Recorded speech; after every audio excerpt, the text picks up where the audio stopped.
Hoje estamos em mais um episódio do OpinaCast, o podcast que o que importa é a opinião do convidado, das pessoas que estão aqui, e a gente sempre vai opinar sobre tudo, sobre a política e sobre a vida do povo. Né, Paulo? E hoje a gente vai ter uma pessoa muito especial, Jorge Quintino. Hoje, que é 13 de dezembro, quero agradecer por você estar aí conosco. Não esqueça de dar o seu like, de deixar sua mensagenzinha, seu comentário. Inclusive, tem um motivo a mais para a galera deixar a mensagem hoje, viu? Estou fazendo quero suspense, saber, mas daqui quero a pouco eu saber. já digo. E também compartilhe, né? Compartilhe, divulgue. Se inscreva no canal, né? Que eu acho que é importante estar dando uma força aí ao OpinaCast. Se gostou, comenta, o que quiser melhorar, deixa, se eu quiser fazer, faz. Veja lá, 13 de dezembro é dia de Santa Luzia, dia do cego. Oxi. 13 de dezembro é dia do marinheiro e é o dia do nascimento também de Luiz Gonzaga, Derna de 1912. 13 de dezembro eu fico mexendo com os convidados e tive a felicidade de ter nessa data de hoje, que é a data do meu aniversário, um convidado. Sabia não. Pois é. Não. Que bom. Já tive um dia hoje, assim, graças a Deus, muito feliz, né? Que eu costumo, inclusive, reencontrar amigos e ter alguém que eu considero um amigo muito próximo, né? Uma pessoa fácil de se amar também, que é o Jorge Quintino. Então, para mim, foi um presente a mais. Seja bem-vindo, vereador Jorge Quintino. Um excelente encontro com vocês. Sentar aqui. O microfone deixa mais próximo, pode. Sentar aqui e dialogar com o Paulo, contigo também, é motivo de muita alegria, né? Vamos construir aí opiniões e traçar algumas questões que sejam importantes para a nossa cidade, para o nosso estado, para o nosso país. Então é de uma alegria muito grande poder, no dia do seu aniversário, Paulo, trocar essas ideias e trocar afetividades também. Toda vez que a gente se encontra com amigos, a gente, além de trocar ideias, troca também afetividades. Estamos aqui para construir esse caminho e esse diálogo positivo. Muito bom. Aí eu queria saber, eu tô vendo aqui que você, na sua caminhada para se tornar vereador, o que facilitou ser professor? Eu desde cedo tive uma paixão muito grande pela sala de aula. Sou alguém que começou com 18 anos de idade a ser professor de história. Enquanto professor de história, discutíamos muito a necessidade da construção de um processo democrático em nosso país e algumas pautas, enquanto professor, me levaram à vereança. As questões ligadas ao meio ambiente, as questões ligadas a uma política democrática, as questões ligadas a um Caruaru que dê mais oportunidade de emprego e renda para os seus munícipes. Isso tudo foi alargando as discussões em sala de aula e me levou a uma reflexão de buscar uma política, não só a política enquanto ser humano, enquanto cidadão de Caruaru, mas enquanto também um representante da população caruaruense. Isso me deixa extremamente orgulhoso de poder ter tido a oportunidade que Caruaru me deu de ser seu representante na Câmara de Vereadores da cidade de Caruaru. Está aqui no seu histórico, né, nessa área de educação, graduado em História pela FAVIP Direito, pela Access, mestre em História da UFPE, inclusive professor de História, Filosofia, Sociologia.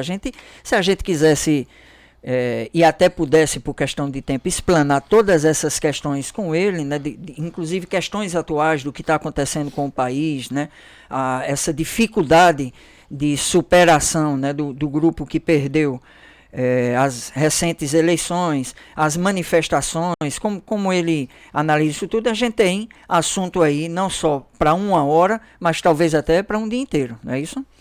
Verdade, verdade. E me fala mais sobre a questão de história, direito, como é que surgiu? Como é que você quis seguir esse caminho? Foi certo. sempre...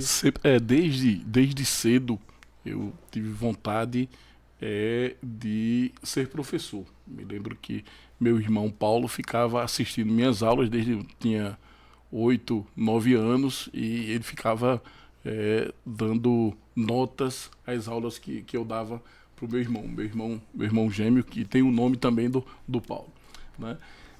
Então, e história e direito sempre me chamaram muita atenção. As discussões sobre cidadania, as discussões sobre democracia, as discussões sobre uma melhor qualidade de vida para as pessoas, sempre me chamaram e me chamaram muita atenção.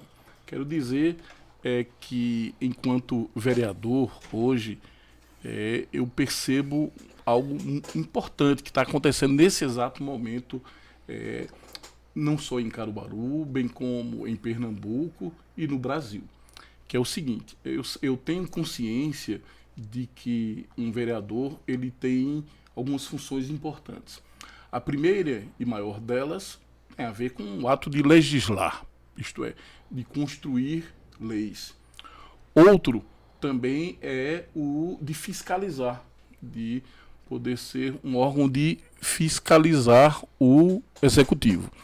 Porém, eu vejo que uma outra grande oportunidade que se dá a alguém que tem um mandato é construir pautas. Eu quero dizer que durante 4 anos o Brasil ele construiu pautas que parecem medievais, discussões medievais que foram colocadas aí de lado e que antes mesmo do novo presidente da República assumir, todas as pessoas no país, especialmente toda a imprensa, já deixou essas pautas medievais de lado e já colocam pautas extremamente importantes, como responsabilidade fiscal, como responsabilidade social, como privatização ou não em relação a alguns órgãos em nível federal. Então, eu vejo que um político, estando ele na municipalidade, no governo do estado ou no governo federal, ele também traz, a partir das suas construções e do seu discurso, pautar algo em relação ao lugar, ao território que ele está. Então eu vejo que, por exemplo, Lula, ele está no governo, porém ele já está construindo pautas existentes, que são pautas diferentes das pautas medievas que o ex-presidente colocara, né? Então, e nós aqui na municipalidade, durante 2 anos de mandato, nós também colocamos à ordem do dia algumas pautas as quais vejo como muito importantes. Que não ficou só no campo da educação, né? Que não ficou só no campo da educação. No campo da educação, por exemplo, nós destacamos a nossa luta lá na Câmara de Vereadores para que existisse concurso público, e essa luta foi tamanha e participativa de forma intensa com os professores, até que hoje o prefeito Rodrigo Pinheiro colocou já como uma necessidade, né, iminente a construção de concurso público em diversas áreas, inclusive a área da educação. Então, quero dizer que isso não vem por acaso, isso vem da construção de pautas existentes, e o parlamento ele é muito importante nessa construção destas pautas. Então, por exemplo, concurso público, especialmente na educação, mas em outros órgãos, isso foi uma discussão e foi pautado nesses 2 anos de mandato do vereador Jorge Quintino. Uma outra pauta, a qual eu não tenho dúvida que vai se tornar muito importante nesses 2 próximos anos de mandato, é a pauta ambiental, não é? Quando o governo federal e o governo estadual fecharam os olhos em relação a tudo que estava ocorrendo de desastres ambientais no Brasil e no estado de Pernambuco também, nós percebemos que isso vai mudar.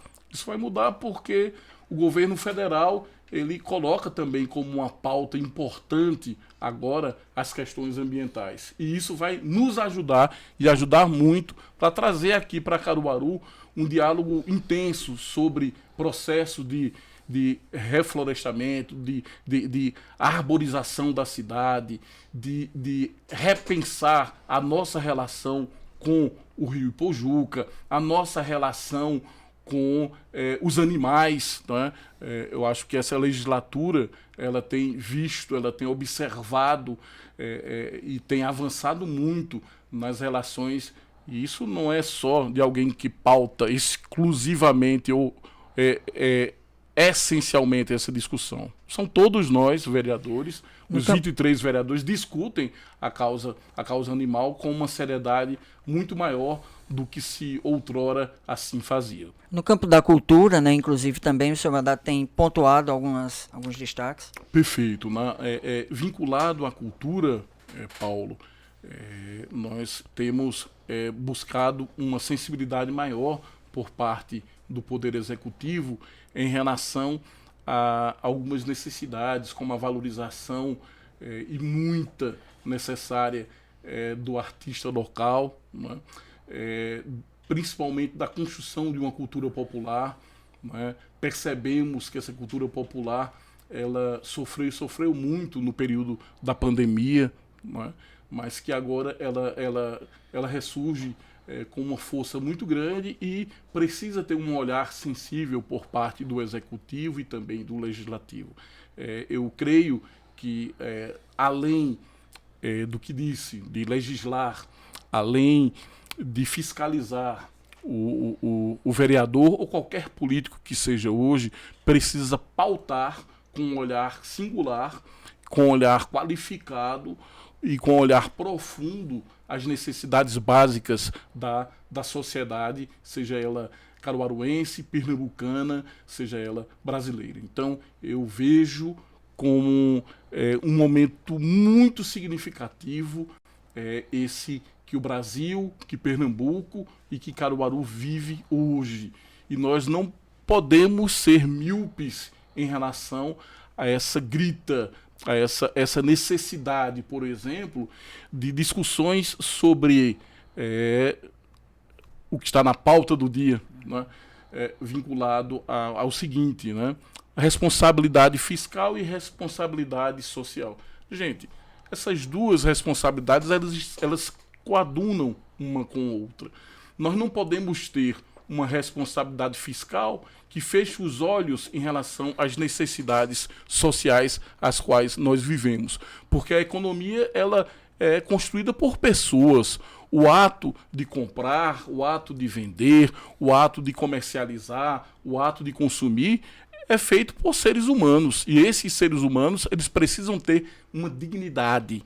Então, as discussões ligadas ao mercado hoje, esse enfrentamento entre responsabilidade fiscal e responsabilidade social é uma construção que deve estar de fato à ordem do dia, mas para analisar que essa responsabilidade fiscal ela precisa existir, porém, obviamente, analisando os preceitos e as necessidades ligadas ao aspecto social. Não há de se pensar uma responsabilidade fiscal com milhões de pessoas passando uma fome absurda no país em que nós vivemos, mais de 30 milhões de pessoas passando fome, onde o país é o país que mais produz proteína no mundo, onde o país produz em grande quantidade agricultura, nós saciamos a fome de vários europeus e não conseguimos saciar a fome de nós mesmos, brasileiros. Bem, essa discussão é uma discussão que tem a ver com o olhar da economia. O olhar da economia, óbvio, ele tem que estar interligado, tem que ter uma interface mundial, mas ela também tem que ter uma interface, uma sensibilidade pontual e específica ligada ao mercado interno. Nós precisamos saber lidar com a dosagem necessária da relação do mercado externo e da relação do mercado interno.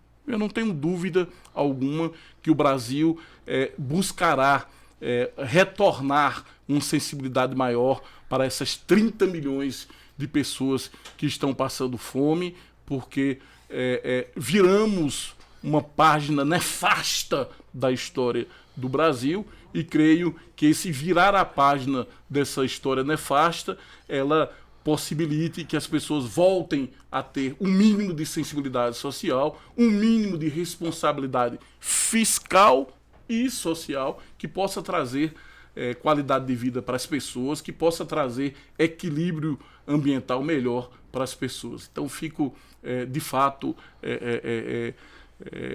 alegre com esses novos ares democráticos que a própria população escolheu. Nós ganhamos com a eleição do presidente Lula, não por apenas Lula, e sim pela construção discursiva que está por trás desta entidade chamada Lula, que é uma construção de um olhar democrático, de um olhar social, de um olhar em que se busque ver e dizer um mundo plural, um mundo em que essa pluralidade ela tem que ser analisada, tem que se observar todos os olhares, todas as necessidades existentes, sem existir a miopia que ocorreu de forma profunda nos últimos 4 anos em nível federal. Eu queria saber, teve há pouco tempo a questão que foi aprovado o aumento dos professores de 33%. Em Caruaru está sendo aplicado, conseguiu? É interessante também isso, foi uma das pautas ligadas ao nosso mandato, quando eu até fiz um rompimento existente, onde disse que eu estou vereador, mas na realidade eu sou o professor, né? Eu acho que existe uma frase importante das pessoas que são militantes em relação à política, que se diz que é o seguinte: nenhum direito a menos, né? Então, quando se avança nos direitos, quando se avança em direitos sociais, em direitos do mundo do trabalho, nós precisamos sim de verificar como construir na perspectiva dessa responsabilidade fiscal esse avanço de direito e não recuar nos direitos, né? Nós precisamos avançar sempre nos direitos do mundo do trabalho, nos direitos do mundo da sociedade, das relações de gênero, das relações interpessoais, das relações existentes em nosso mundo. Então, nenhum recuo, acho que devemos de fato avançar nesse preceito. O que não aconteceu aqui em Caruaru. Caruaru, houve, na verdade, uma queda de braços referente a isso, né? E a Câmara de Vereadores ela foi muito ousada. Eu senti muito orgulho dos nossos vereadores em que, em um determinado momento, nós fincamos o pé e buscamos avançar, pelo menos no possível, na relação existente com o Executivo, referente a se chegar ao mais próximo dos 33%. Então, houve um avanço, não o ideal, mas o real, devido exatamente a essa luta parlamentar, não só minha, mas dos outros edis, para que houvesse um avanço em relação a esse pleito dos professores. Uma dúvida.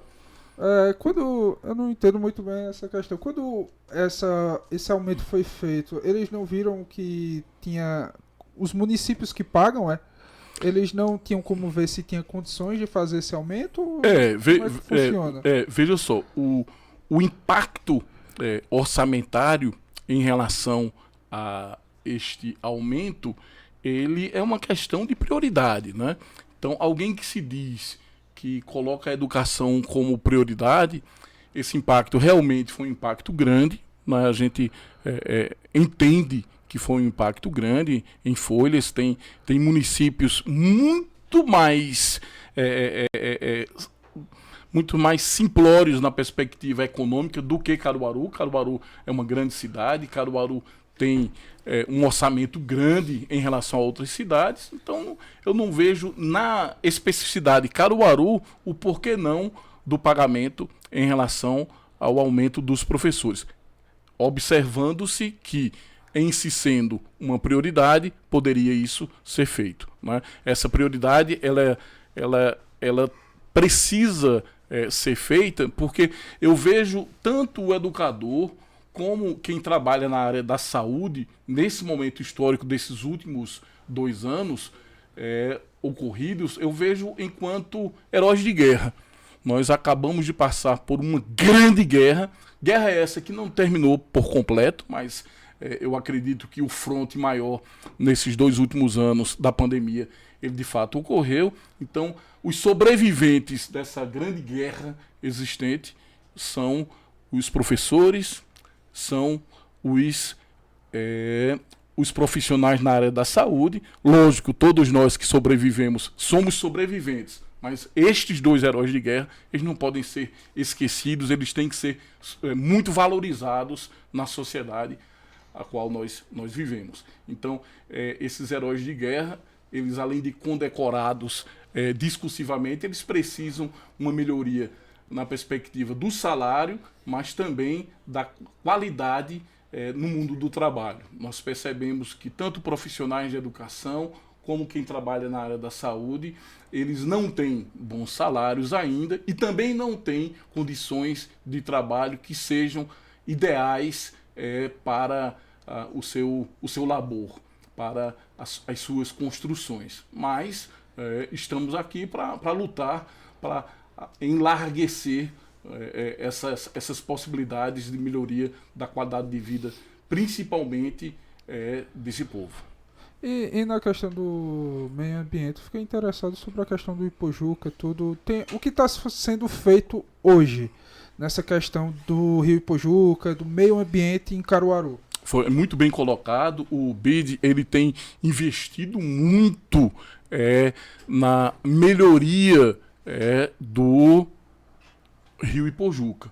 Porém, na prática, nós percebemos praticamente nada sendo feito pelo Rio Ipojuca. Reconhecemos que o avanço vinculado ao Rio Ipojuca, ele não pode ser exclusivo da cidade de Caruaru, porque são dezenas, né? São muitas as cidades que são banhadas pelo Rio Ipojuca, porém tem que existir um esforço e um olhar eficiente na solução, ou pelo menos em minimizar os problemas do Rio Ipojuca. É bom que se diga que não é por falta de recursos, não. Existem recursos do BID esse hoje que está sendo comandado a partir de agora por um brasileiro, não é? Então, é mais um indício que ele tenha um mínimo de sensibilidade em relação a essa causa, não só do Rio Ipojuca, mas as causas ambientais aqui, não só de Caruaru, não só de Pernambuco, mas do Brasil. Há de se observar que a comunidade internacional ela retorna a ter um olhar mais sensível em relação aqui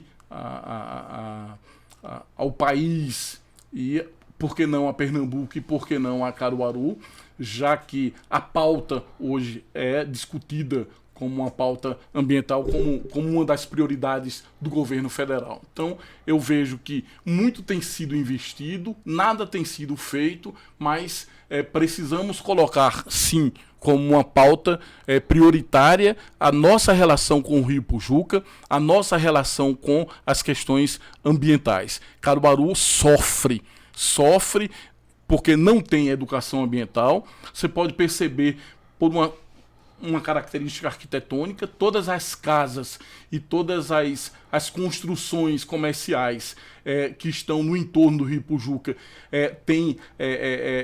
coloca-se à frente no oposto, quer dizer, nós damos as costas ao Rio Ipojuca. Quando damos as costas ao Rio Ipojuca, nós já estamos demonstrando que estamos envergonhados da nossa relação com com o rio. Então nós precisamos reverter isso através de educação ambiental, através de uma necessidade ímpar que seria a revitalização do rio. Mas essa revitalização ela precisa estar ligada a uma relação de educação muito mais eficiente por parte das populações ribeirinhas. Né? Quando se chove, você percebe passando pelo rio sofá velho, cama, tudo que você imaginar.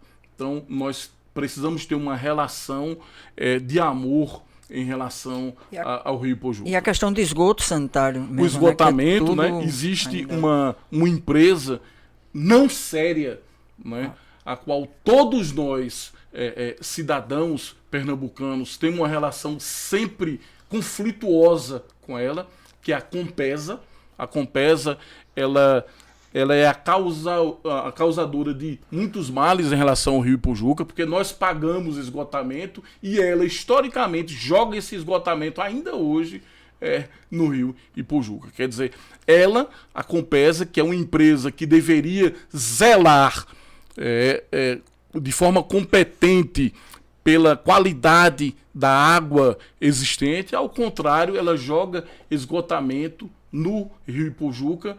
Então ela constrói 2 crimes absurdos aí. O primeiro de apropriação indébita, porque ela cobra de nós o que ela não dá.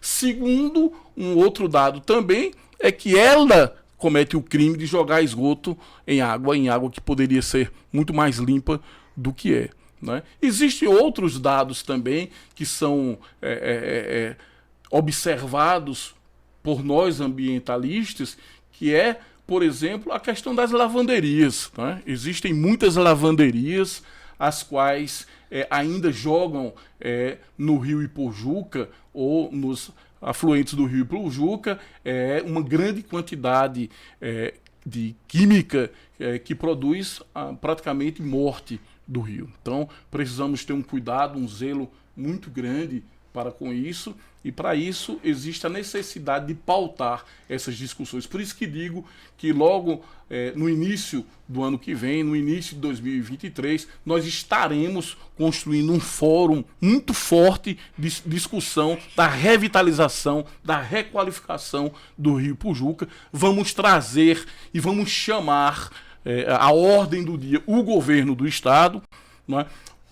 Os municípios que estão correlacionados a essa questão, para, através deste fórum de discussão, podermos buscar um caminho ou uma solução em relação a essa grande causa, essa causa importante. Aqui me lembro de um grande amigo que já é falecido, mas tinha essa causa, um professor Reginaldo Melo, saudoso Reginaldo Melo, que tanto construiu poesia a partir do Rio Ipojuca. Né? Existe ONGs hoje sérias como a do SOS Rio Ipojuca. Aí eu ressalto o trabalho do Dr. José Fernando, juiz, um grande amigo nosso, um ambientalista preocupado também com esta causa.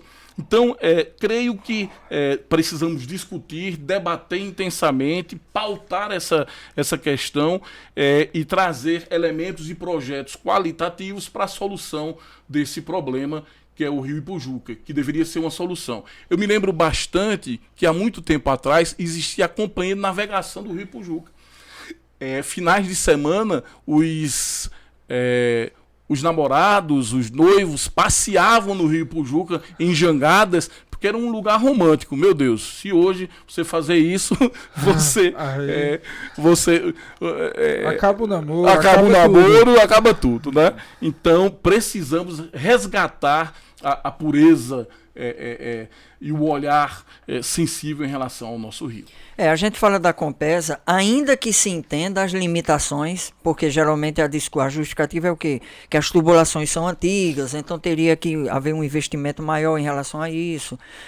Tá, mas o problema é que não sai disso. Né? Paulo, os avanços são insignificantes. O que existe com a Compesa nesses últimos 16 anos foi incompetência falta de gestão, desqualificação, desinteresse em relação à questão ambiental, né? Foi apenas aparelhada a Compesa por interesses político-partidários, onde não existiu uma real intervenção por parte desta organização, entre aspas, eu vou colocar aqui entre aspas, uma organização criminosa, né, chamada Compesa, que não deu ao rio a devida atenção. Sua luta nesse sentido, você já esteve como diretor de meio ambiente, né, de feiras e mercados, falando isso, apontando para o fórum, né? Já presidiu o Conselho Municipal de Defesa do Meio Ambiente, que é o CONDEMA. Também, né, fez parte dos conselhos de bacia, tanto do Rio Ipujuca como do Rio Capibaribe. E é interessante, né? Assim, todo mundo em Caruaru pensa que nós só se passa aqui em Caruaru o Rio Ipojuca. Mas isso não é verdade, não é?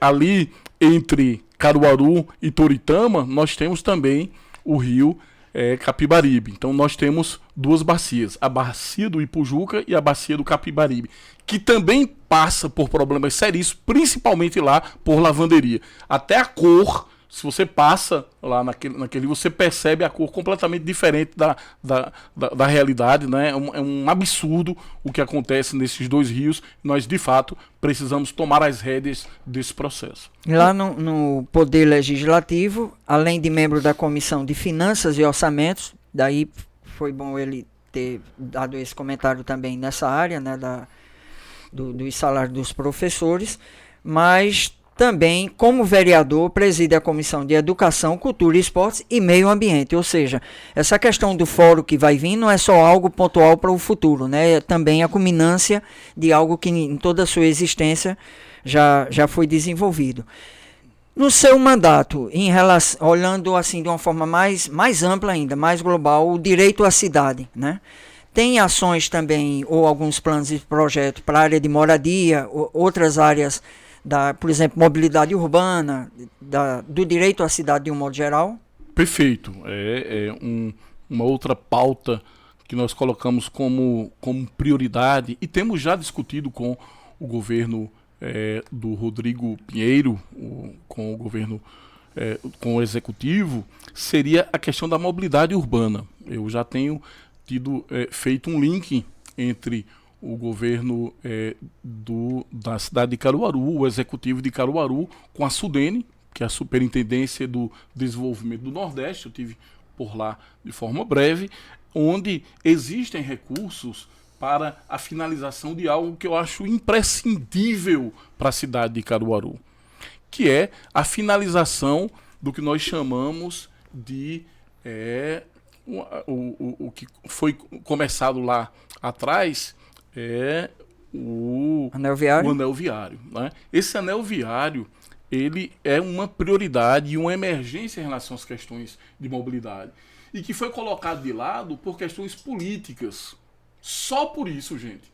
Olha, e o prefeito atual, o Rodrigo Pinheiro, ele tem uma característica de diálogo tão profunda que eu não tenho dúvida que ele vai sentar e vai trazer quem começou esse grande projeto para Caruaru e vai cortar a faixa com ele, dizendo, olha, conseguimos terminar o anel viário. O anel viário tem que se tornar uma prioridade de governo aqui na cidade de Caruaru.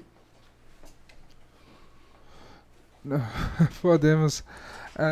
Eu queria saber na questão que a gente não sabe muito bem como é que funciona a questão do meio ambiente. Meio ambiente é só cuidar da árvore, da Amazônia. Quais são o que envolve a questão do meio ambiente, principalmente aqui em Caruaru? Super interessante o seu olhar, né? As questões ambientais, elas estão para além de um processo de arborização, estão para além de uma relação nossa breve com a natureza.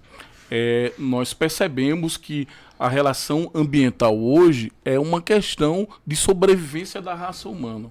Se nós não pactuarmos uma boa relação nossa com nós mesmos, nossa com os animais, nossa com os outros seres humanos e nossa com toda a fauna e flora, nós estaremos, esse século, sucumbindo enquanto raça humana. Então, a questão ambiental é uma questão de sobrevivência da espécie humana. Nós só sobreviveremos a este século se nós colocarmos como prioridade as questões ambientais. Se isso não acontecer, nós estamos fadados à extinção. Então, estou colocando aqui de forma pontual para todos vocês. Se as questões ambientais não se tornarem pauta planetária e se não for colocado em prática as relações diferenciadas nossas com o meio em que nós vivemos, o ser humano está fadado à extinção. Veja a importância que se tem em relação às questões ambientais. Quando você, um pouco atrás, estava comentando sobre essa velocidade trazendo para a política nacional, que Lula puxou as pautas que deveriam ter sido trabalhadas, né, durante esses 4 anos e não foram. Na realidade, elas foram abandonadas. Que necessariamente não era nem para começar agora, né? Poderia se começar a partir de janeiro, e também não foi só ele que puxou, né? Houve uma demanda não só da sociedade, talvez até entendendo que essas demandas estavam reprimidas, né? Perfeito. E acabaram encontrando espaço para surgir agora. E ao mesmo tempo que surge essa pauta, digamos, reprimida, a gente percebe também no momento uma dificuldade dos grupos, ou do grupo que perdeu, de aceitar o resultado das urnas, né? Ficam constantemente questionando o processo, e eu tenho dito até em alguns programas anteriores que eu considero legítimo o direito deles de reclamarem, de protestarem e de contestarem, né? E até se entristecer mesmo e ficarem indignados com o fato do candidato deles terem perdido. O que a gente não aceita e tem dificuldade de entender é quando isso fere a Constituição, não é? Ou seja, não só a questão do direito de ir e vir, porque pontualmente por uma manifestação poderia sim, né, tá ali tendo esse problema da dificuldade de ir e vir, né, de acesso, de acessibilidade, mas quando passa-se a defender o golpe de Estado, né, que o Exército passe a comandar o país, ou pautas assim que que vão de encontro ao que está na Constituição. Então, qual a sua análise, né, sobre esse momento e essa dificuldade que esse grupo tem, né, de aceitar e de superar? E se você tem essa perspectiva, ou a gente vai ter que realmente conviver com esse... O Paulo, eu enquanto professor de História, eu fico imaginando daqui a alguns anos, isso como isso vai ser reportado, né? Nos livros didáticos, por exemplo, vai ser o quê? O momento do mimimi, ou reflexões de uma... Veja, vai ser muito complexo. A gente vai ter que trabalhar não só com a história, mas ciências auxiliares da história, porque como a atinge o coletivo e a própria pessoa, né? A psiquiatria, diversos problemas ligados à psiquiatria e tudo, para poder entender o movimento social, esse caldo social existente no momento que nós vivemos, né? Porque te digo de forma contundente que faz-se necessário um estudo psiquiátrico diante de muitas imagens que são colocadas até na própria internet. Você vê muitas pessoas adorando um pneu ali, fazendo, né, cantando o hino nacional para um pneu, ou pessoas no Muro das Lamentações, ou então uma pessoa gritando, por favor, saiam dos quartéis e ajudem minha família, etc, etc, etc. Defendendo claramente o nazismo. Não são todos, né? Mas percebe-se muito isso. Né? É uma caricatura nefasta que deve ser, de fato, estudada pelos antropólogos, pelos psiquiatras, pelos psicólogos, para que a gente entenda com maior profundidade essas manifestações e tente buscar solucionar através até de uma terapia de grupo, através de um formato existente aí para resgatar essas pessoas para a realidade, né? Porque são pessoas que estão no mundo paralelo, esse mundo paralelo é extremamente perigoso. Não é? Perigoso. Às vezes, esses zumbis, numa perspectiva antidemocrática, você encontra no supermercado, você encontra no ônibus que você pega, você encontra no Uber que você pega no diálogo com alguém. Então, é um momento de reflexão importante, onde os antropólogos, os psicólogos, os psiquiatras, quem estuda com profundidade a mente humana, pode nos ajudar até a resgatar essas pessoas, que são seres humanos, que precisam voltar à realidade. E aí é bem interessante, porque existe uma frase que foi colocada por um ministro do Supremo, que ela foi forte, impactante, mas ele disse o quê? Perdeu, mané. Então se liga, meu irmão. Houve a eleição, nessa eleição, Lula hoje, não é? Foi eleito, ele é presidente da República, né? Ganhei essa eleição. Minha candidata a governadora foi Marília Reis, como todo mundo sabe. Mas quem ganhou foi Raquel Lira. Vamos torcer por um bom bola mandato frente, né? da governadora Raquel Lira. Então, nós precisamos ter consciência da realidade. Né? Estar com receio da realidade, com receio do respeito ao processo democrático, isso é muito feio.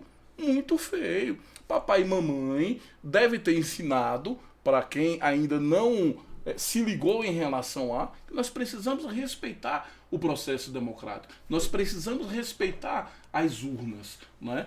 Por exemplo, fui candidato a deputado federal, não foi minha vez, né? Nem por isso eu estou debaixo da cama, chorando e tudo, porque consternado, porque não tive acesso ao poder como alguém que estava à frente de um país como o nosso, o Brasil, um grande país. Que ainda está, né? Até o dia 31 de dezembro. Até o dia 31, né? Que até um pouco mais aí à frente está representando o Brasil e que não sabe lidar com derrota. A vida ela é feita de vitórias e de derrotas, a vida ela é feita de amarguras, mas também de felicidade, e agora é todo mundo se unir, né? É todo mundo buscar uma união em prol de um Brasil cada vez melhor, em prol de um Pernambuco cada vez melhor. Okay. Isso é que é a democracia. Mais algo para se destacar no seu mandato, de requerimento, ou que de repente já esteja sancionado pelo prefeito? O que houve uma luta muito grande por parte, e aí eu quero ressaltar as mulheres elas têm tido um papel fundamental no nosso mandato, e algumas delas nos buscaram para uma reflexão e uma sensibilidade maior do Poder Executivo em relação à fibromialgia. A fibromialgia ela é interessante porque é um mal que é praticamente invisível. Né? Todo mundo que sofre de fibromialgia, e eu conheço muitas pessoas que assim sofrem, elas são tidas, não, você está fazendo corpo mole, você diz que tudo dói, etc, etc. Então, o que acontece? Acontece que nós avançamos na construção da carteirinha das pessoas que são acometidas da fibromialgia, para que as pessoas não só reconheçam a existência desse mal, bem como possam colocar em prática a legislação vigente já em relação a isso. Então, houve o avanço. Qualquer pessoa que seja acometida da fibromialgia já pode buscar a Secretaria de Saúde Municipal, tendo a carteirinha. todos os seus direitos estarão valorizados em relação a. E é interessante porque, a partir daí, algumas pessoas que têm câncer, por exemplo... Que essa é mais recente, Essa né? é mais recente, pediram também para que tivesse uma carteirinha específica para que tivesse um acesso maior aos seus direitos a partir desta carteirinha. Então, o nosso jurídico também, assim, está avançando e percebemos esses avanços também na área da saúde. Paulo, o que eu vejo de importante é que o legislativo ele tem, de fato, amadurecido muito na cidade de Caruaru, não só Jorge Quintino, mas os seus pares têm observado com um rigor maior a construção de projetos de lei, a construção de requerimentos, a construção de legislações que sejam necessárias para a melhor qualidade de vida do seu povo. Isso é uma representação de que as construções elas devem ser feitas democraticamente e todos os órgãos existentes eles têm que funcionar de forma plena.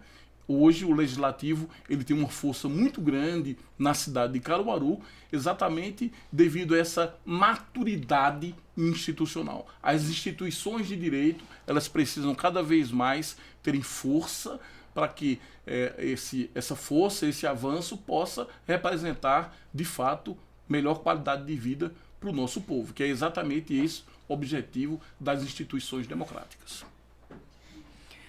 Nos fale sobre o radar JK. Aliás, JQ. JK é o Juscelino Kubitschek. Isso, olha, quem sou eu? O vereador que poderia chegar a deputado federal pode um dia chegar a presidente também, né? Olha, quem sou eu? Então veja só, enquanto vereador, para se chegar mais próximo da população, nós construímos o que nós chamamos de radar JQ. O que significa o radar JQ? O radar JQ, através das redes sociais, nós colocamos uma ouvidoria para ver os clamores maiores da população. Esses clamores maiores da população chegam às nossas mãos e nós vamos em loco, né? Quer dizer, naquele território, buscar a solução existente daquele clamor, daquela necessidade. Então, veja só, você que tem alguma dificuldade no seu bairro, próximo à sua casa, é só buscar o Radar JQ lá nas nossas redes sociais. Então, as redes sociais de Jorge Quintino, do nosso mandato, elas servem como uma aproximação existente entre nós, isto é, o nosso mandato, e a comunidade. Até porque o legislativo ele precisa, de fato, ter essa interação com as necessidades da população. Essa interação ela precisa ser cada vez maior. Lembrando que nós não executamos nenhuma obra, nós apenas fiscalizamos a necessidade da solução de obras que, de fato, sejam eficientes para a melhor qualidade de vida do nosso povo. Esse é o objetivo, um dos objetivos do legislador, e a gente está tentando fazer isso com a maior eficiência possível através do Radar JQ. Vamos seguir aí o Radar JQ e buscar a solução do que está no nosso entorno. Como é que tá nas redes sociais? É Jorge Quintino? A nossa rede social é Jorge Quintino Oficial, né? Então, lá no Instagram, Jorge Quintino Oficial, você lá busca, que com certeza nós vamos estar interagindo contigo e buscando a solução com o executivo, com o judiciário e com o próprio legislativo, de acordo com cada uma especificidade do problema colocado. E é importante dizer que esse olhar nos ajuda e nos ajuda muito, né?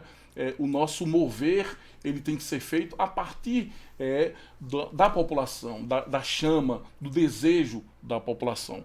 Nós precisamos, lá no Legislativo, escutar cada vez mais a população. A população, ela de fato, ela tem amadurecido em busca das soluções mais interessantes e viáveis para a sua vida. Então, nós, de forma madura, precisamos ouvir mais. Nós temos 2 ouvidos e uma boca só. Nós precisamos ouvir mais a população para poder falar mais conectada e conectado em relação a esse povo, a essa população. E na questão do atual prefeito, como é que você analisa o mandato dele? Ele tá bom? Como é que tá? Interessante, né? O Rodrigo Pinheiro, ele tem apresentado para nós uma inteligência interpessoal muito forte. Isto é, ele tem possibilitado um diálogo muito grande, muito intenso entre executivo e legislativo.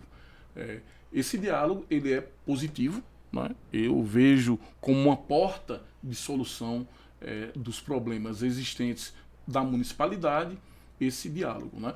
Mas o diálogo, ele obviamente tem que ser acompanhado com soluções objetivas em relação a essas soluções objetivas. Algumas são realizadas, outras não. Então, eu acredito que nós estamos agora em um período, quando você faz um concurso público, você tem um período de quê? Tem um período, passa 2 anos, você tem um período probatório, né? Um período probatório. Então, nós estamos num período probatório na análise do prefeito Rodrigo Pinheiro, mas ele tem começado bem, né?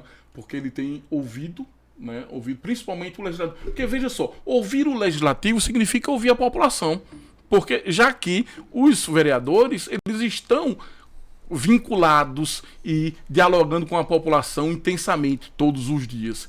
Então ele, de forma sábia, de forma inteligente, escutando os legisladores, escutando os vereadores, ele está solucionando grande parte dos problemas da população e, por assim dizer, está de bem com o povo enquanto assim o faça. Porque ele percebe que o legislativo, ao invés de ser inimigo, ao contrário, pode ser um grande aliado quando traz, sendo situação ou sendo oposição, as agruras, as necessidades existentes do governo.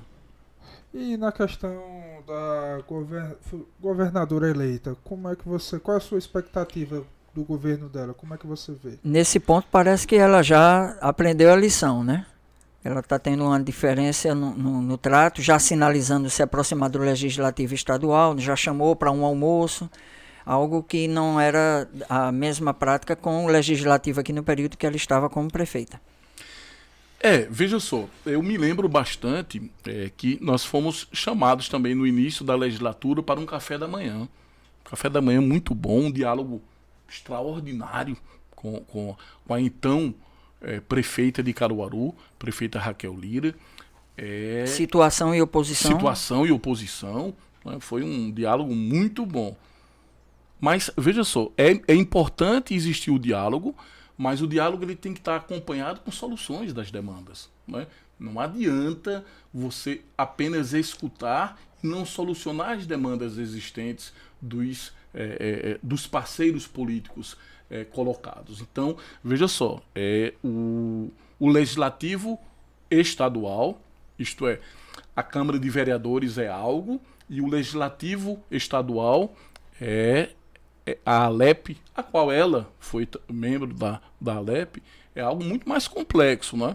Então eu vejo, e óbvio, torço que a lição de uma necessidade, de uma busca, de uma boa relação com o Legislativo. Porque ela inclusive não teve, por exemplo, desculpa, licença, enquanto Poder Legislativo Municipal, ela não tinha o seu interlocutor. Né? Pelo menos não claramente, oficialmente. Talvez tenha sido esse. Um líder de governo não teve. Talvez tenha sido esse uma das lacunas existentes, né?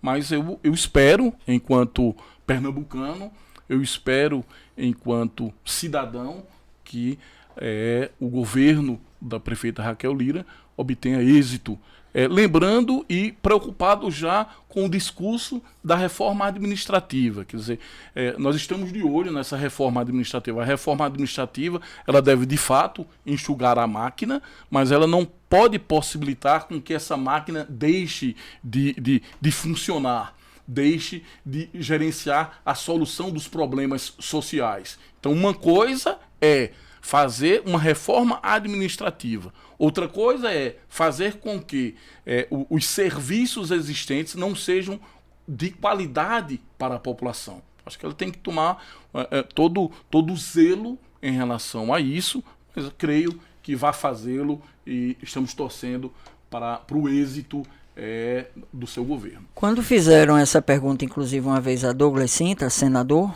né, já não estava mais como senador, mas aí perguntaram, né, se ele fosse prefeito, se ele ampliaria as secretarias ou reduziria.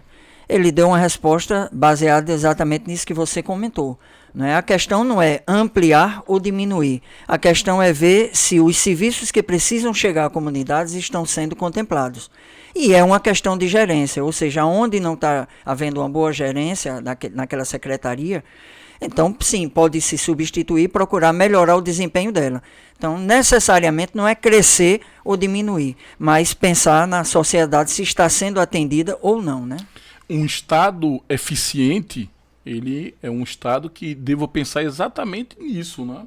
O Estado eficiente que se busca é um Estado que seja o menor possível, porém com a preocupação em que sirva da melhor forma possível os cidadãos. Então, tem que existir esse equilibrium, como diriam os romanos, esse equilíbrio, para que, de fato, não ocorra o seguinte. Durante a pandemia, por exemplo, nós percebemos que se não fosse o SUS, se não fosse o braço do Estado, o caos e a bancarrota teria ocorrido no nosso país. Ocorreu, mas teria sido bem pior do que as 600 mil mortes que existiram. Então, você percebe que é necessário a força do Estado, o braço do Estado. Se o Estado não tivesse presente, por exemplo,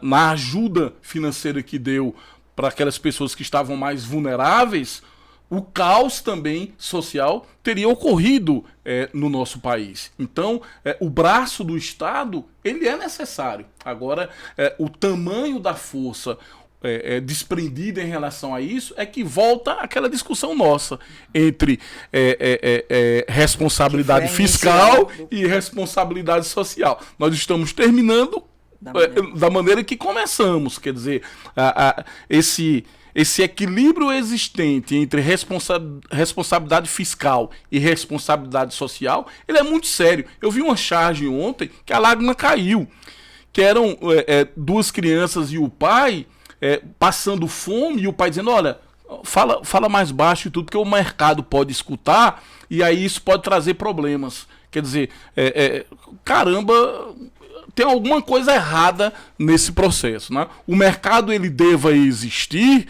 para ajudar a vida das pessoas, mas não para prejudicar. Então, quando alguém fala sobre responsabilidade social, o mercado não tem que estar nervoso, não. O mercado tem que dizer que bom que isso está acontecendo, porque quanto mais pessoas estão consumindo, maior o comércio. Quanto maior o comércio, mais se faz a catraca rodar. Quanto mais a catraca roda, mais as pessoas elas têm lucratividade. E o mundo capitalista, a gente não está falando sobre o mundo comunista, não. Está falando sobre o mundo capitalista. O mundo capitalista, ele sobrevive de quê? Ele não pode sobreviver de especulação. Ele tem que sobreviver de produção. E para ser produzido algo tem que ser consumido. E para algo ser consumido, tem que existirem consumidores, tem que existirem pessoas que possam ter o mínimo para a sua subsistência. Então, nós estamos hoje, tanto o empregador como o empregado, do mesmo lado, gente.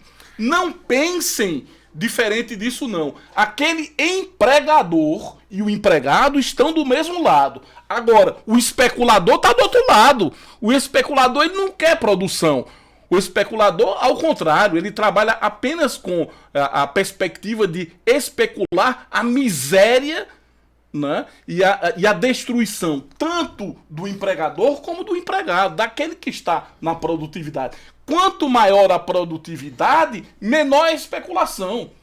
Quanto maior o caos da produtividade, melhor para o especulador. Então, gente, o nosso inimigo não está entre empregador e empregado. Está naquele que não produz nada, mas é o que ganha muito, o que ganha cada vez mais. Isso tanto na municipalidade, como no governo do estado, como no governo federal, como nas relações internacionais. Nós não devemos lutar, essa luta, essa guerra existente que está lá no Manifesto Comunista, ela hoje é muito mais complexificada, porque a luta agora não é entre o empregador e o empregado, não é em quem tem os meios de os meios de produção e quem tem apenas sua força de trabalho. Muito mais complexo. É alguém que vive de especulação e vive da miséria alheia. Muito bom essa palavra, gostei bastante. Já estamos indo para o final do episódio do programa. E quais são as suas últimas palavras? O que você quer dizer para os nossos ouvintes? Primeiro, parabenizar hoje, dia 13 de dezembro, o Paulo. O Paulo tem sido um grande inovador nas relações com o legislativo. Ele tem um trabalho fantástico na casa, tem um trabalho fantástico na cidade de Caruaru, tem aprofundado as discussões existentes em nossa cidade e eu percebo que existe o executivo, o legislativo, o judiciário, mas existe um quarto poder, o poder da imprensa, o poder de quem pensa, reflete e leva para as pessoas essas necessidades de discussão. Então, esse quarto poder, ele é muito bem representado pelo aniversariante de hoje, o Paulo Nailson, que tem dado um show, tem dado uma aula de democracia, tem dado uma aula ligada também à comunicação na nossa cidade, Paulo. Eu não posso dizer mais nada a não ser agradecer mais uma vez a gentileza, né, o carinho, a presença. Agradecer ao Petri, que é o Ingresson, né, que está aí na técnica, a Casa Cast, que é essa casa-mãe. Fantástico, eu me senti muito bem aqui. Vocês estão de parabéns. Casa né? Confortável. Esse é um solo sagrado da democracia que faz com que a gente discuta, traga aqui discussões. Fiquei apaixonado pelo local. Muito bom. Então, é isso aí. Até a próxima terça-feira, né, a terça-noite, onde estaremos com mais um convidado no OpinaCast.